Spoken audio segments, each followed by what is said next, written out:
Всем привет, Кокраш на связи. Я должен был сделать вот так. Пам. Давайте, сейчас я, щелкну. Вот так вот, да? Сделаю пальчиком и окажусь в другом городе. Пам. Все, я в новом месте. Путь от Улан-Удэ до Улан-Батора занял 12 часов. 10 из которых ушли на то, что мы ехали. И 2 часа ушло на пробки. Мы 2 часа стояли в пробках. Я хочу обрадовать тех, кто не любит, вот эту всю пыль, грязь. Дорогу отремонтировали. Ну, по крайней мере, закатали асфальтом. Нет ни метра, чтобы людям пришлось ехать по гравийке или как это называется, по песку. Нет такого, что ты километрами едешь в тумане пыли. Вот. Все нормально в этом плане сейчас. Там разве что бордюрчики осталось сделать. И еще осталось сделать светофоры, наверное. Я не знаю. Ну, в общем, комфортно доехать, я считаю. Это самая лучшая моя поездка за всю историю, потому что всегда было очень много пыли. Я приезжал такой весь закопченный. Просто я сморкался. И оттуда комки грязи просто выпадали из моих ноздрей. Вот.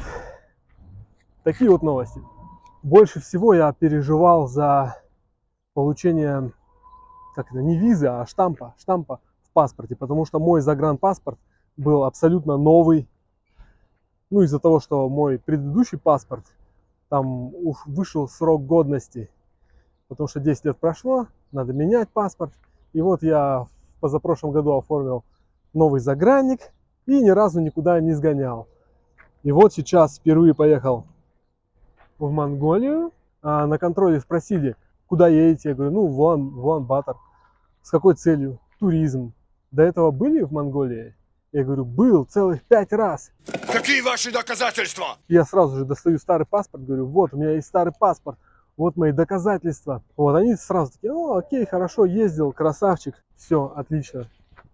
И меня это обрадовало, потому что больше всего я за это переживал. Я думал, что вдруг, скажем, все, вы не проходите, езжайте обратно домой в Якутск или в Бурятию. Ну, и я бы тоже не расстроился. Отдыхал бы тогда в Улан-Удэ. Смотрите, за моей спиной гостиница «Москва». Все, я пошел к себе в гостиницу. Короче, пока ехали, у меня были такие ожидания и, возможно, какая-то паника, что вот скоро вот мы выйдем с ровной дороги, с асфальтированной, на гравийку или на песчаную дорогу. И я думал, будет много пыли. И несколько раз я даже видел эту пыль. Представляете? А оказалось, что самосвал проехал и поднял эту пыль. Я думаю, фух, хорошо, едем дальше по ровному асфальту.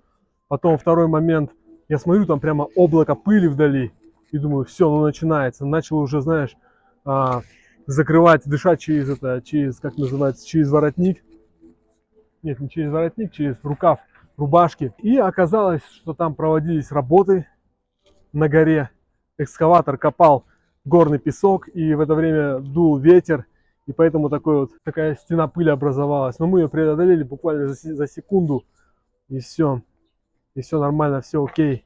И еще, когда я собирался, я составил отдельный список, что взять с собой. Там для сим-карты эту штучку, иголочку, чтобы быстренько поменять симку. Потом там, ну, полотенце, само собой, носки, там все остальное, да. И я забыл, я понял, когда уже подъезжали к границе, к таможне российской, я вспомнил, что я забыл ручку. Я всегда забываю ручку и думаю, блин, в очередной раз придется мне просить у кого-то ручку, выпрашивать. А оказалось так, что там немножко поменялись правила. И когда заходишь в зал, девушка-контролер говорит, вам нужно выбрать, куда вы пойдете. Либо в зеленый кабинет, либо в красный кабинет. Красный кабинет для тех, кто перевозит с собой сумму денег в размере 10 тысяч долларов, неважно в каком эквиваленте, либо это рубли, евро или... Тугриков, ёпты. Главное, чтобы у вас эта сумма не превышала. А если вот превышает, то вам нужно, это декларировать. И декларирование происходит в красном кабинете. Соответственно, для этого нужна ручка. А для тех, кто провозит там меньше 10 тысяч долларов, тому не нужно ничего декларировать. И тем ребятам нужно проходить в зеленую комнату. И там уже никакая ручка не нужна. А я помню, просто заполнял каждый раз эту декларацию, просил ручку, еще какие-то бабушки злые не давали мне эту ручку, говорили, нужно свою иметь. Потом подходишь к каким-то пацанам, девчонкам, те еще, может, даже по-русски не понимают, что надо, ручку. Вы кто такие? Я вас не звал. Идите. Надеюсь, дороги не разломают, не разобьют, не разберут заново. Потому что вот я честно ехал и не встретил ни одного метра песчаной дороги. Поэтому пыли не было. Никита явился и не запылился. Короче, история такая. На заднем сиденье автобуса сидел мужик, что-то ворчал и пил пивко в огромных количествах. И, короче, мне показалось, что вот он взял бутылку, из которой пил. Там, по-моему, что-то был Фейлонг 1,5-литровый, либо, я не знаю, Жигуль, там, я не знаю, что они пьют. Ну, короче, там была крупная тара. И он, короче, начал как будто ссать в эту бутылку. Ну, я не скажу, что точно, да? Но как будто он на заднем сидении просто начал справлять нужду в ту же бутылку, из которой пил. Ну, то есть он выпил пиво и туда же начал, короче, это сливать. И я еще общался с одним пацаном, который рассказал мне тоже одну лютую историю. Короче, тоже там сидел какой-то, как называется, скуф, да? Который жестко пил много, прямо всю дорогу пил это пиво. И ходил по малой нужде, короче, в этом, ну, в бутылку. И потом он, короче, опьянел, уснул. И автобус, короче, начал вниз катиться. И в это время бутылка у него выпала. Я не знаю, где он ее держал, да? В общем, бутылка выпала. И во время того, как она выпала, она то ли лопнула, то ли крышка открутилась. И вот это содержимое покатилось вниз бутылки и начало брызгать. И забрызгало весь пол в автобусе.